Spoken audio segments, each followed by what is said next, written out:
छत्तीसगढ़ की तमाम बड़ी खबरों के साथ मैं हूं लीना। ये देखते हैं आज की सुर्खियां। लेमरू रिजर्व की खदानों को अनुमति देने से राज्य सरकार ने किया इनकार। सीएम भूपेश की कोयला मंत्री के साथ हुई बैठक में बनी सहमति। निर्दलीय पार्षदों के समर्थन में जामुल पालिका में भाजपा का कब्जा। ईश्वर अध्यक्ष तो क्रॉस वोटिंग से कांग्रेस की सुनीता बनी उपाध्यक्ष। और खरीदी केंद्र में धान की अफरा तफरी का मामला उजागर। राइस मिल जा रहे ट्रक में 188 बोरा धान कम मिला। अब देखते हैं खबर विस्तार से। मुख्यमंत्री भूपेश बघेल ने केंद्रीय कोयला और खान मंत्री प्रहलाद जोशी के साथ आयोजित वर्चुअल बैठक में छत्तीसगढ़ के हितों से संबंधित विभिन्न विषयों पर बातचीत की।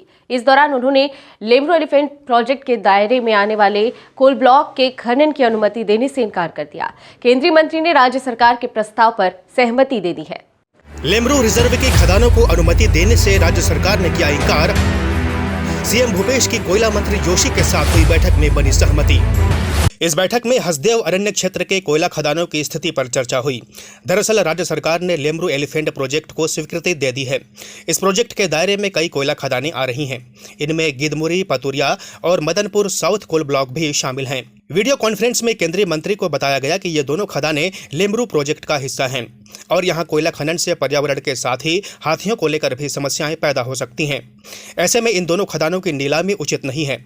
इस मुद्दे पर केंद्रीय मंत्री ने राज्य सरकार के प्रस्ताव पर सहमति दे दी है। भिलाई के जामुल नगर पालिका में अध्यक्ष और उपाध्यक्ष पद के लिए चुनाव हुआ। इनमें से 2 निर्दलीय पार्षदों के समर्थन में अध्यक्ष पद पर भाजपा का कब्जा हो गया। वहीं क्रॉस वोटिंग के चलते उपाध्यक्ष का पद कांग्रेस की झोली में आ गया। जामुल नगर पालिका के अध्यक्ष पद के लिए हुए दिलचस्प मुकाबले में ईश्वर ठाकुर अध्यक्ष निर्वाचित हो गए। उन्हें कुल 12 वोट प्राप्त हुए, जबकि उपाध्यक्ष के लिए भाजपा से सीमा यादव को मैदान में उतारा गया, लेकिन वे चुनाव हार गईं। कांग्रेस ने उपाध्यक्ष पद के लिए सुनीता चेन्नेवार को मैदान में उतारा था। चुनाव में सुनीता चेन्नेवार को 11 वोट हासिल हुए। तय है कि भाजपा का 1 वोट कांग्रेस की झोली में गिरा, जिसके चलते उपाध्यक्ष पद पर कांग्रेस प्रत्याशी की जीत हुई।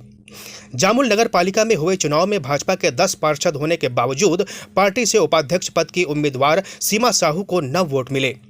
यह मुद्दा जामुल पालिका में चर्चा का विषय बना हुआ है कि आखिर क्रॉस वोटिंग किस भाजपा पार्षद ने की। सूरजपुर के उमापुर स्थित धान खरीदी केंद्र में भारी मात्रा में धान की हेराफेरी करने का मामला उजागर हुआ है। इसका खुलासा तब हुआ जब मंडी से ट्रक में धान भरकर ले जाया जा रहा था। ट्रक 3 किलोमीटर भी चला नहीं था कि इसी बीच 188 बोरा धान गायब हो गया। उमापुर के धान खरीदी केंद्र से गणेश सत्या राइस मिल को करीब 700 बोरा धान के उठाव का डीओ जारी हुआ था, मगर ट्रक में 512 बोरा चावल लदा हुआ था। इस मामले की शिकायत के बाद जिला खाद्य अधिकारी तत्काल अपने दल बल के साथ मौके पर पहुंचे और धान की तस्दीक कराई, जिस पर तत्काल एक्शन लेते हुए ट्रक जब्त कर पुलिस के सुपुर्द कर दिया गया।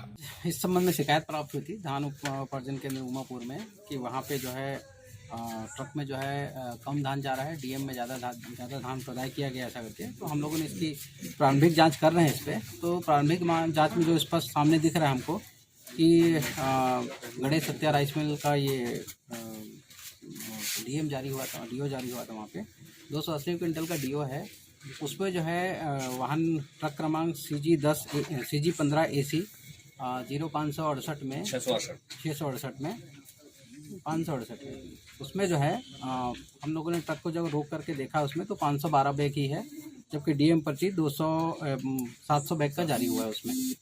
तो ये प्रारंभिक तौर पे तो अनियमितता है और दिख रही है उसमें। हम लोग कड़ी कार्रवाई करेंगे इस पर जो है।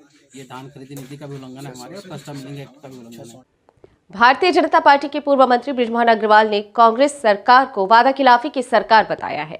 उन्होंने कहा है कि किसानों को धान के 2500 समर्थन मूल्य देने की घोषणा की गई है, जो किसानों का कोई काम नहीं आ रहा है।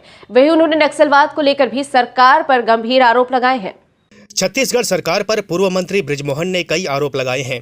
उन्होंने कहा कि किसानों को समर्थन मूल्य के पैसे देने में सरकार असफल हो रही है। वहीं राज्य में नक्सलवाद को लेकर भी उन्होंने कहा कि फर्जी नक्सलियों का सरेंडर करवाकर सरकार वाहवाही लूट रही है। लगभग 18 लाख लोग पूरे छत्तीसगढ़ में आवासहीन की सूची में थे। उन 18 लाखों में से सिर्फ 5 लाख लोगों को घर मिला है। उन 5 लाख लोगों में से भी 2 लाख लोगों के घर अधूरे हैं।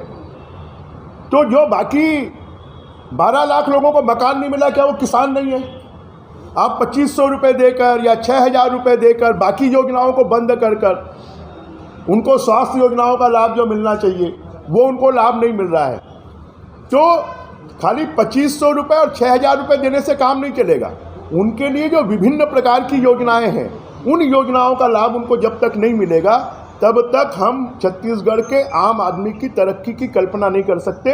इसलिए जो 6000 का मामला भी है उसको कहें कि हम एक किस्त में देंगे, उसमें कहें कि पूरे छत्तीसगढ़ में अगर 46 लाख किसान हैं तो 23 लाख किसान धान बेच रहे हैं, तो बाकी 23 लाख किसानों को क्यों नहीं, सिर्फ 3.5 लाख किसानों को क्यों? गरियाबंद इलाके में जिले में नक्सलाइट बोलते थे, ख़त्म हो गया। अभी पिछले दिनों उन्होंने वहाँ पर फायरिंग की, 7 गाड़ियों को जला दिया। सीता नदी नगरी धमतरी में नक्सलाइट उपस्थित हो गए। लगातार विकास के कामों को नक्सलाइट रोक रहे हैं। तो खाली ये सरकार बड़ी बड़ी बातें कर रही है। ये सरकार नक्सलवाद के खिलाफ में जो लड़ाई लड़नी चाहिए वो लड़ाई ये सरकार नहीं लड़ रही है, और उसके खिलाफ छत्तीसगढ़ के एक बहुत बड़े हिस्से का विकास पूरी तरह अवरुद्ध है। जब तक इस सरकार की कोई नीति नहीं होगी कि हमको टिट फॉर टैट, हमको उनकी हिंसा का जवाब हमको गोलियों से देना पड़ेगा। खाली फर्जी सरेंडर करवाने से काम नहीं चलेगा। छत्तीसगढ़ में कोरोना से हालात भयावह होते जा रहे हैं। कल प्रदेश में कुल 2828 लोग कोरोना पॉजिटिव मिले हैं। इस बीच रायपुर में एक ही दिन में 3 मरीजों की मौत हो गई है। वहीं बिलासपुर, रायगढ़, कोरबा सहित 6 जिलों में कोरोना के मरीज बढ़ रहे हैं। जांजगीर चांपा के RKM power gen private limited company के ऊपर बिना परमिशन के अवैध तरीके से राख की डंपिंग को लेकर पर्यावरण विभाग ने 89,40,000 रुपए का जुर्माना लगाया है।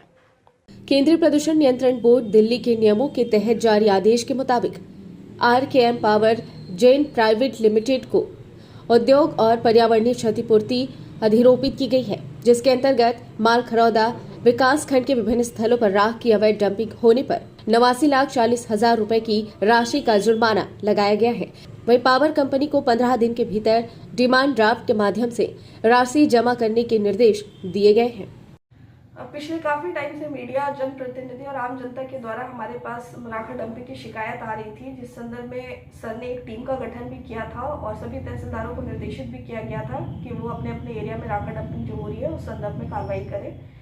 इसी तरह से हमने जितनी भी जगहों पर राखा डंपिंग हुई थी उसका पंचनामा, बयान सब कुछ लेके लगभग जो है वो रीजनल सेंटर को हमने भेजा था बिलासपुर को, जिसमें उन्होंने 89,40,000 की जो है वो उस पर कार्रवाई की है, उतना उस पर पेनल्टी लगाया गया है।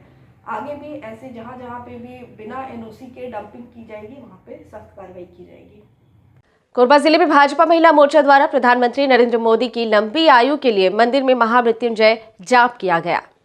प्रधानमंत्री नरेंद्र मोदी के पंजाब दौरे के दौरान उनकी सुरक्षा में हुई चूक को लेकर भाजपा महिला मोर्चा की प्रदेश अध्यक्ष शालिनी सिंह राजपूत के आह्वान पर कपिलेश्वरनाथ मंदिर में महामृत्युंजय जाप और जलाभिषेक किया गया। कार्यक्रम में भाजपा जिला अध्यक्ष डॉक्टर राजीव सिंह, मंजू सिंह, मनोरमा सिंह, मनोज परासर सहित अन्य पदाधिकारी और कार्यकर्ता भी उपस्थित थे। इस बुलेटिन में फिलहाल इतना ही। बने रहिए DB लाइव के साथ। नमस्कार।